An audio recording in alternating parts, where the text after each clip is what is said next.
Jeg har sagt ja til at være ambassadør for fuldkorn, fordi jeg gerne vil inspirere danskerne til at få en lidt bedre kost, end de får.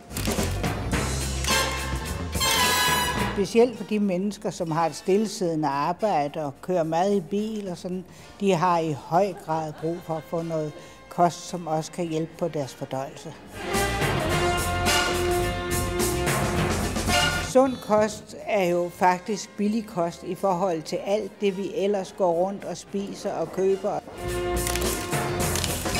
Og specielt fuldkorn, det er fantastisk billig kost, så det kan ikke være økonomien, der forhindrer os. Det er kun viljen og lysten. Man skal tro på det og prøve det og finde ud af, at det er faktisk fantastisk godt. Man får det meget bedre med det.